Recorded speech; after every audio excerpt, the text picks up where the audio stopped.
বিষ্ণু ঈসা ইসলামের কাছে এক সাহাবী এসে বলল, ইয়া রাসূলুল্লাহ আ'তিনি শাইআন, আপনি আমাকে কিছু দান করেন, আমার কিছুই নাই। বিষ্ণু বললেন, তোমার কিছু নাই? সাহাবী বললেন, ইয়া রাসূলুল্লাহ ঘরে আমার শুধু দুইটি জিনিস আছে। কয়টা? চিল্লায় বলেন, কয়টা? এক হচ্ছে একটা জামা, দুই হচ্ছে পানি খাওয়ার একটা জগ। বিষ্ণু বললেন, এই দুইটাই নিয়ে আস। বিশ্বনবীর কথা শুনে ওই সাহাবী ঘর থেকে জামা নিয়ে আসলেন, পানি খাওয়ার জগ নিয়ে আসলেন। বিশ্বনবী সাল্লাল্লাহু আলাইহি ওয়াসাল্লাম ওনার মোবারক হাত দিয়ে এক হাতে জামা ধরে আরেক হাতে পানির জগটা ধরে সাহাবীদের দিকে উদ্দেশ্য করে বললেন, মাইয়াশতারি হাদাইন, এই দুইটা জিনিস কেনার মতো কে কে আছে দেখি? কয়েকজন হাত তুললো। বিশ্বনবী বললেন, কত দিয়ে কিনবা? এক সাহাবী বলে, ইন্নী আশতারিহিমা বিদিরহাম, ও নবী যদিও এগুলো আমার দরকার নাই, কিন্তু আপনি যেহেতু নিলামে ডাক তুলেছেন, ইয়া রাসূলুল্লাহ ইয়া হাবিবাল্লাহ, আপনার সম্মানে আমি 1 দিরহাম দিয়ে দুইটা জিনিস কিনে নেব। 1 দিরহাম, একটা জামা, একটা পানি খাওয়ার জগ, দাম কত? 1 দিরহাম। বিশ্বনবী বললেন, না না, 1 দিরহাম তো অনেক কম হয়ে যায়, মাইয়াজিদু আলা যালিক, এর চেয়ে বেশি দামে কে কিনবা? আরেক সাহাবী হাত তুলে বলতে লাগলো, ইয়া রাসূলুল্লাহ ইয়া হাবিবাল্লাহ ওয়া ইন্নী আশতারিহিমা বিদিরহামাইন, আমি এই জামাটার পানি খাওয়ার জগটা 1 দিরহাম নয় 2 দিরহামের বিনিময়ে কিনতে চাই। বিষ্ণু ঈসা ইসলাম ওই সাহাবাকে দিয়ে দিলেন। দিয়ে 2 দিরহাম নিয়ে যে লোকটা ভিক্ষা করতে এসেছিল তার হাতে 2 দিরহাম দিয়ে বললেন, যাও 1 দিরহাম দিয়ে ঘরে খাবার কিনে দিয়ে আসো, আরেক দিরহাম দিয়ে একটা কুঠার কিনে নিয়ে আসো। শুনতেছেন? কি কিনে নিয়ে আসো? কুঠার দিয়ে কি করে? গাছ কাটে। ওই সাহাবী কুঠার কিনে নিয়ে আসার পরে বিশ্বনবী নিজ হাতে কুঠারের মধ্যে একটা কাঠের হাতল লাগাই দিলেন। আল্লাহু আকবার! হাতল ছাড়া কুঠার ইউজ করা যাবে? বিশ্বনবী নিজ হাতে ওই কুঠারের ভেতরে একটা হাতল লাগাই দিলেন আর বললেন, লা উরিদু আন আরাকা 15 আইয়াম, এই কুঠার নিয়ে জঙ্গলে যাও, গায়ে অনেক শক্তি আছে, কাঠ কাটো, এই কাঠ কেটে বাজারে বিক্রি করো, সামনের 15 দিন যেন আমি আমার চোখের সামনে তোমার না দেখি। বিশ্বনবীর পরামর্শ অনুযায়ী কুঠার নিয়ে ওই সাহাবী জঙ্গলে চলে গেলেন। কাঠ কেটে বাজারে বিক্রি করতে করতে 15 দিন পরে 10 দিরহাম নিয়ে বিশ্বনবীর দরবারে হাজির হয়ে গেলেন। 10 দিরহাম নিয়ে বিশ্বনবীর কাছে হাজির হয়ে গেলেন। সাহাবী এসে বলল, ইয়া রাসূলুল্লাহ এখন আর আমার ভিক্ষা করা লাগে না, আমার গায়ে অনেক শক্তি আল্লাহ দিয়েছে, আই এম ভেরি এনার্জেটিক, আপনার দেয়া বরকতের কুঠার দিয়ে আমি কাঠ কেটে কেটে স্বাবলম্বী হতে শুরু করেছি। সুবহানাল্লাহ পড়েন। আমি এখন 10 দিরহামের মালিক। বিশ্বনবী বললেন, লা আইয়াহতাতিবা আহাদুকুম হুজমাতান আলা যাহরিহি খায়রুম মিন আইয়াসআলা শাইআন ফায়ু'তিয়াহু আও ইয়ামনাহু, যাদের গায়ে শক্তি আছে তারা ভিক্ষা না করে কাঠ কেটে পিঠে সেই বোঝা নিয়ে বাজারে বিক্রি করা অনেক ভালো, কারণ কারো কাছে যদি তুমি হাত পাতো সে দিতেও পারে নাও দিতে পারে, আর কষ্ট করলে কষ্ট কোনোদিন বৃথা যায় না। চিল্লায় বলেন ঠিক কিনা? বিষ্ণু ঈসা ইসলামের অনুপ্রেরণায় এই সাহাবা অল্প কিছুদিনের ব্যবধানে স্বাবলম্বী হয়ে গেলেন। What is the moral of the story? বিশ্বনবীর এই প্রফেটিক স্টোরি থেকে আমাদের কি শিক্ষা? লেসন নাম্বার 1, বিশ্বনবী চাইলেই ওই 2 দিরহাম দিয়ে বলতে পারতো, যাও খাবার দাবার কিনে ফ্যামিলিতে দিয়ে আসো। সে ওই 2 দিরহাম নিয়ে খাবার দাবার কিনে ফ্যামিলিকে খাইয়ে রাত্রে আবার ভিক্ষায় নামতো। কথা কন, রাত্রে কি করতো? ভিক্ষায় নামতো। বিষ্ণু ঈসা ইসলাম তাকে কাজ করে খাওয়ার জন্য উৎসাহ দিলেন। পাশাপাশি বিষ্ণু ঈসা ইসলাম পার্মানেন্ট সলিউশন দিলেন। এজন্য পার্মানেন্ট সলিউশনের ব্যবস্থা করতে হবে। অনেকে আমরা যাকাত দেই, যাকাতের শাড়ি দেই, যাকাতের লুঙ্গি দেই, আছে না নাই? লক্ষ্মীপুরে এরকম দেয় নাকি? কি দেয়?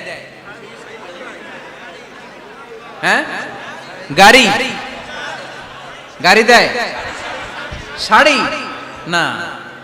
যাকাতের শাড়ি, যাকাতের লুঙ্গি বলতে কোনো কথা ইসলামে নাই। এগুলো খুব কম দামি শাড়ি, যাদেরকে এগুলো দেয়া হয় তাদেরকে অপমান করা হয়, ঠিক কিনা? আল্লাহ বলেছেন, ওয়ালাকাদ কাররামনা বানি আদম, I have dignified the status of the sons of Adam, আমি আদমের সব সন্তানদেরকে সম্মানিত করেছি। সুবহানাল্লাহ পড়েন। আপনাদের চেয়ে সম্মানিত কেউ আছে? মানুষের চেয়ে সম্মানিত গোটা বিশ্বে আর কোনো মাখলুকাত আছে নাই। এজন্য যাকাতের শাড়ি দেয়া যাবে না, যাকাতের লুঙ্গি দেয়া যাবে না। যাকাতের শাড়ি আপনারা দেখছেন, এটারে একবার ধোয়ার পরে দ্বিতীয়বার পরা যায় না। মশারি কি পাতলা, এর চেয়েও পাতলা। এই জন্য যাকাতের শাড়ি, যাকাতের লুঙ্গি বলতে ইসলামে কোনো পরিভাষা নাই। আপনাকে স্বাবলম্বী করে দেওয়ার চেষ্টা করতে হবে। যারা লক্ষ্মীপুর জেলায় বিজনেস ম্যাগনেট আছেন, তারা একসাথে হয়ে একটা স্ট্রং যাকাত ম্যানেজমেন্ট প্ল্যাটফর্ম করতে পারেন, যেখান থেকে আপনারা বিভিন্ন থানায়, বিভিন্ন গ্রামে বাছাই করে করে কিছু ভাইদেরকে যাকাত দিতে পারেন স্বাবলম্বী করার উদ্দেশ্যে। যেই ফ্যামিলিকে আছে, কি নাম এটার, পল্লী উন্নয়ন ক্লাব, মাশাআল্লাহ, যাকাত ফান্ড দিয়ে বিদেশে লোক পাঠায়। এর চেয়ে সুন্দর পদ্ধতিতে যাকাত বিতরণ আর হতে পারে? যেই লোকটাকে, যেই ছেলেটাকে বিদেশে পাঠানো হয়েছে, ওই ফ্যামিলিটা আর কোনোদিন যাকাতের শাড়ি নেওয়ার জন্য লাইনে দাঁড়াবে? যেই ছেলেটাকে ওনারা অস্ট্রেলিয়ান গাভী কিনে দিছে, দুধ বিক্রি করে যেই ফ্যামিলিটা স্বাবলম্বী হতে শুরু করেছে, তারা আর কোনোদিন যাকাতের লাইনে যেয়ে দাঁড়াবে না। এজন্য যাকাত দিতে হবে স্বাবলম্বী করার জন্য। ইসলাম আমাদেরকে এটাই শিখিয়েছে, কাজ করে খেতে হবে। কাজে লজ্জা নেই, লজ্জা হচ্ছে অলসতায়। লজ্জা কিসে? আজকের আলোচনা থেকে এটা মুখস্থ করে নিতে হবে, কাজে লজ্জা নেই। লক্ষ্মীপুরের ইয়াংস্টারেরা শ্রমে লজ্জা নেই, পরিশ্রমে লজ্জা নেই, লজ্জা অলসতায়। লজ্জা কিসে? আরো জোরে। নবীরা কি এমনি এমনি বসে বসে খাইছে? কঠিন পরিস্থিতিতেও নবীরা পরিশ্রম করে উপার্জন করা লেগেছে, ঠিক কিনা? সাইয়েদনা মারিয়াম আলাইহিস সালাম, যার নামে আল্লাহ তাআলা কোরআনে একটা সূরা দিলেন,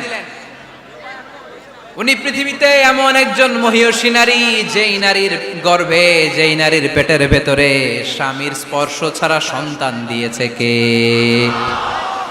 সাইয়েদনা ঈসা আলাইহিস সালাম পেটে আসলেন। মারিয়াম আলাইহিস সালাম লজ্জা পেলেন। হায় হায়, কেমন করে এলাকাবাসীদের কাছে আমি আমার মুখ দেখাবো? বিয়ে করি নাই, স্বামী নাই, বিয়ে হয় নাই, স্বামী নাই, কিন্তু পেটে সন্তান চলে এসেছে। হায় হায়, এলাকায় কেমনে মুখ দেখাবো? লজ্জায় পড়ে মারিয়াম আলাইহিস সালাম এলাকা থেকে চলে গেলেন। কি অবাক করা কাণ্ড! বাচ্চা ভূমিষ্ঠ হওয়ার জন্য, বড় হওয়ার জন্য 6 মাস 7 মাস লাগে নাই, পেটে বাচ্চা আসার সাথে সাথে বাচ্চাটারে বড় করে দিয়েছে কে? সাইয়েদাতুনা মারিয়াম আলাইহিস সালাম এবার বসে পড়লেন, বুঝতে আরম্ভ করলেন প্রেগন্যান্সির পেইন উঠেছে। হঠাৎ করে পেট থেকে বাচ্চা ভূমিষ্ঠ হয়ে যাওয়ার পরে উনি কাঁপতে আরম্ভ করলেন। ক্ষুধার চোটে খাবার কিছু নাই, সামনে ঝর্ণা, উপরে একটা খেজুর গাছ। সাইয়েদনা ঈসা আলাইহিস সালামকে কোলে নিয়ে মারিয়াম আলাইহিস সালাম মনে মনে ভাবে, হায় রে, কেউ যদি একটু খেজুর পেড়ে দিত, এই ক্ষুধার মুহূর্তে আমি খেজুর খেয়ে পেটের ক্ষুধা নিবারণ করতাম। রব্বুল আলামিন মারিয়ামকে উদ্দেশ্য করে আয়াত নাজিল করে দিলেন, ওয়া হুজ্জি ইলাইকি বিজিযিন নাখলাতি তুসাকিত আলাইকি রতবান জানিয়া। কোরআন সাক্ষী, হুজ্জি ইলাইকি বিজিযিন নাখলা, এর মানে হচ্ছে মারিয়াম, কেউ পেড়ে দিবে না, একটু কষ্ট করে হাতটা উঁচু করে খেজুরের ডালা ধরে ঝাঁকুনি মারো, টসটসে কাঁচা পাকা খেজুর নিচের দিকে পড়বে, তারপর তুমি তুলে খাবে। সুবহানাল্লাহ পড়েন। আল্লাহ চাইলে অটোমেটিক্যালি কারামাত হিসেবে খেজুরগুলো নিচে ফেলতে পারতেন না? কথা কোন? খেজুরগুলো অটোমেটিক্যালি নিচের দিকে পড়ছে? পড়ে নাই। আল্লাহ শিক্ষা দিয়েছে, যেই পরিস্থিতিতে থাকো না কেন, তোমাকে শ্রম ব্যয় করে, কষ্ট করে তোমার উপার্জন করতে হবে, রিজিকের বন্দোবস্ত করতে হবে। চিল্লায় বলেন ঠিক কিনা?